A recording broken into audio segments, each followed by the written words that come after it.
আসসালামু আলাইকুম। কেমন আছেন সবাই? আশা করি সবাই অনেক ভালো আছেন। আজকে প্রথমবারের মতন আমি ভয়েস দিতেছি, জানি না ভয়েসটা কেমন হয়। তা আজকে আপনাদের দেখাবো আমি কিভাবে ডাল ভুনা করলে যারা খেতে পারে না তারাও খেতে পারবে। তো প্রথম আমি রসুন আর পেঁয়াজ দিয়ে সুন্দর করে ভাজে, এবার ডালটা দিয়ে ডালটাও সুন্দর করে ভাজে নেব। তারপর নুন হলুদ মরিচ দিয়ে সুন্দর করে লাড়িয়ে চাড়িয়ে এবার মোড় দিয়ে ভালো মতন কষাইতে হবে যাতে ডালটা একদম গলে যায়। তারপর সুন্দর করে উড়ি দিয়ে ভালো মতন করতে হবে যাতে ডালটা একদম গলে যায়, যাতে কোনো ডাল যাতে আস্তা না থাকে। তারপর সুন্দর করে পানি দিয়ে ফুটাইয়া দেখেন কতটা সুন্দর করে ডালটা সেদ্ধ হয়ে গেছে। তারপর আমি দিয়ে দিলাম পেঁয়াজ রসুন সুন্দর করে ভাজা, এরপর এর মধ্যে ডালটা দিতে হইবে।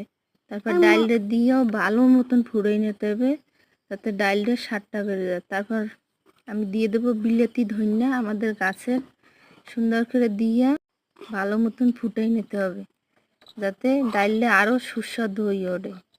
তারপর হয়ে যাবে আমাদের ডাল বোনা। তো আমার ভিডিওটা যদি ভালো লাগে আমার চ্যানেলটা সাবস্ক্রাইব করবেন আর একটা লাইক করে দেবেন।